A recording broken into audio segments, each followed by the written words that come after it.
Hello students, मैं मंटन sir पुनः समानांतर श्रेणियां का कुछ क्वेश्चन जो है छूट गए थे। इसके बाद आज जो है उस क्वेश्चन को पूरा किया जाएगा। क्वेश्चन नंबर 9 कहता है किसी एपी के प्रथम n पदों का योग इतना है 4n माइनस n स्क्वायर। तो इसका प्रथम पद क्या होगा, प्रथम दो पदों का योग क्या होगा, दूसरा पद क्या है। इसी प्रकार तीसरे और 10वें और 9वें पद ज्ञात करना है।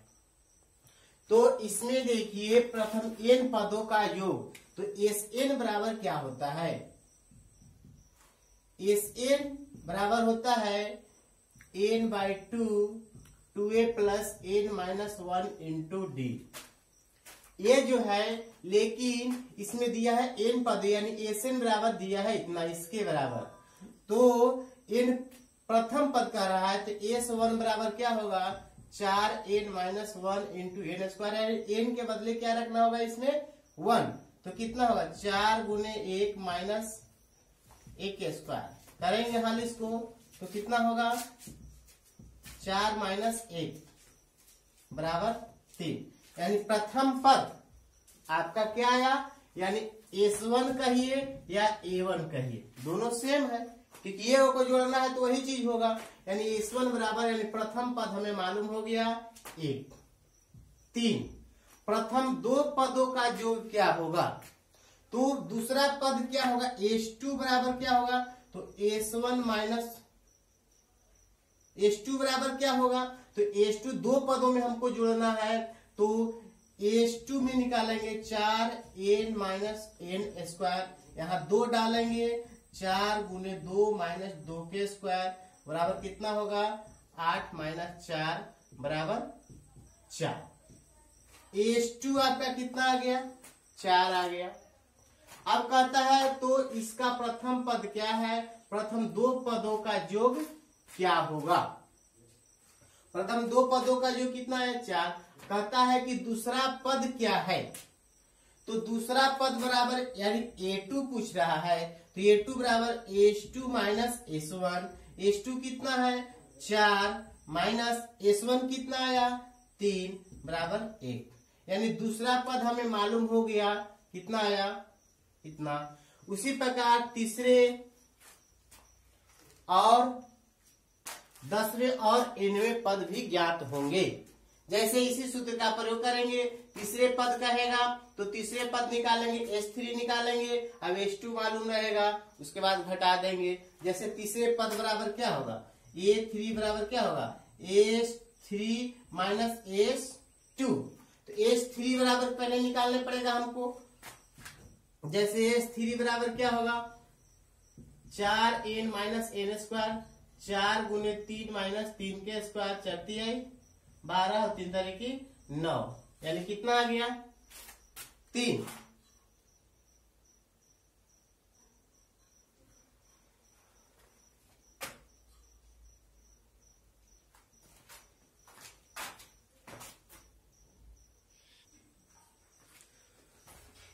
S3 इसके बाद कहता है तीसरे पद बराबर क्या होगा A3, S3 minus S2। S3 कितना है, S3 आपका कितना आया 3। अब S2 कितना है माइनस 4 बराबर कितना होगा माइनस 1। इसी प्रकार 10वें पद और 9वें पद ज्ञात करेंगे। ठीक है, आगे देखते हैं।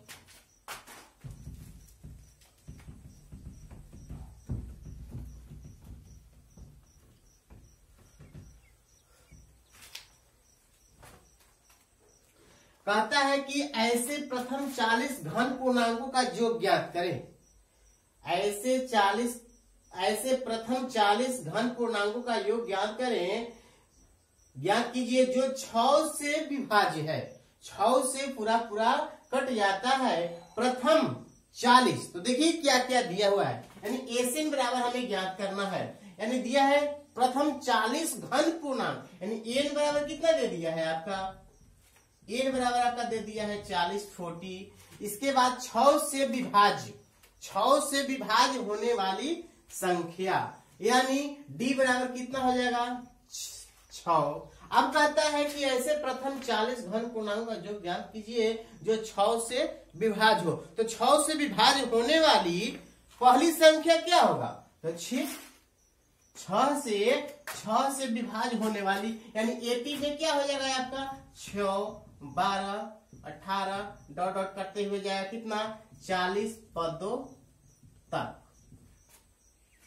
40 घन पूर्णांकों का जो कह रहा है, तो इस तरह से 40 पदों तक जो हो जाएगा आपका, इसका जोगफल ज्ञात करना होगा। अब देखिए ए बराबर आपका क्या है 6, डी बराबर आपका क्या हो जाएगा 12 माइनस 6, इसके बाद एन बराबर कितना होगा 40। तो क्या हम एन नहीं ज्ञात कर लेंगे? N by 2a plus N minus 1 into D.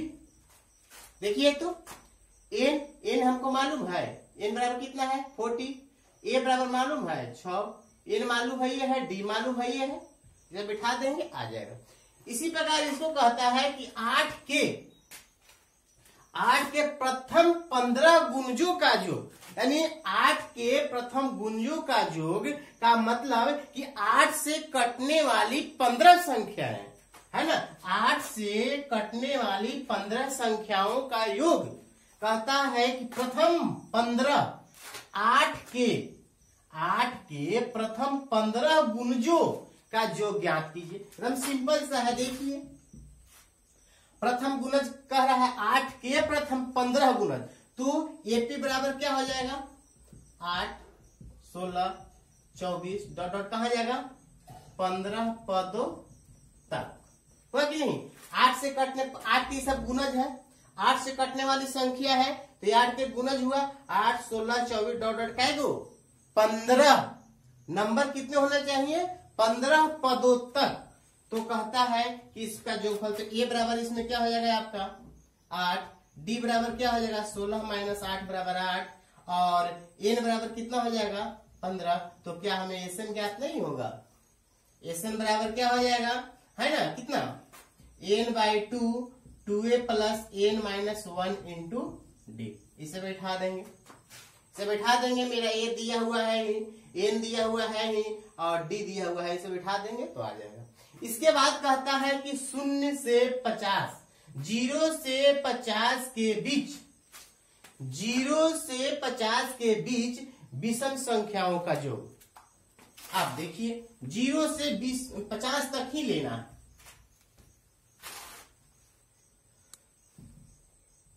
कहता है कि 0 से 50 के बीच, 0 से 1, 2, 1 मिनट के लिए देख लीजिए 2, 3, 4, 5, 6 डॉट डॉट कहां तक जाएगा 50। 0 से लेकर के 50 के बीच यानी 49 तक, 0 से 50 के बीच विषम संख्याओं का योग। तो विषम संख्या कौन है 2, 3, 5, 7, 9 ऐसे जाएगा। तो विषम संख्याओं का योग जो है आपको होना चाहिए। तो पता करिए कि एपी क्या होगा इसका 1, 3, 5, 7 डॉट डॉट डॉट कहां तक 49, यही ना होगा। आप यहां तक आ गए तो इसको योग ज्ञात करिए। तो योग ज्ञात करने के लिए ए बराबर कितना है, डी बराबर कितना है A2 माइनस A1, और ये आपको 49 क्या दिया हुआ है, तो 49 आपको दिया है TN बराबर 49। तो हमें इसका योग ज्ञात करना है, तो योग ज्ञात करने के लिए SN का प्रयोग करना होगा n by 2a plus n minus 1 into D, या SN का इसका प्रयोग करना होगा a प्लस n। तो इसमें हमको n, a और l की आवश्यकता है, इसमें n, a और d की आवश्यकता है। तो a और d तो मालूम है, लेकिन n मालूम है, n मालूम रहेगा तभी निकाल सकते हैं। तो सबसे पहले मेरा प्रयास रहेगा कि n को ज्ञात करें। तो n कैसे ज्ञात करेंगे कि चूंकि tn बराबर होता है a plus n minus 1 into D, और tn बराबर आपका कितना दिया है 49, a बराबर कितना है 1 और n माइनस 1, और d कितना है आपका 2। a1 को इधर लाएंगे कितना होगा 49 माइनस 1 बाई 2, इधर हो जाएगा n माइनस 1। घटाएंगे 48/2 यानी 24 n-1 यानी n बराबर हो जाएगा 24 + 1 बराबर 25। n का वैल्यू कितना आ गया 25। अब इस पर बैठा देंगे, है ना। n के जगह पर 25 डालेंगे और a के जगह पर 1 डालेंगे और n के जगह पर 49 डालेंगे। सोल्व कर देंगे इसको। आगे देखिए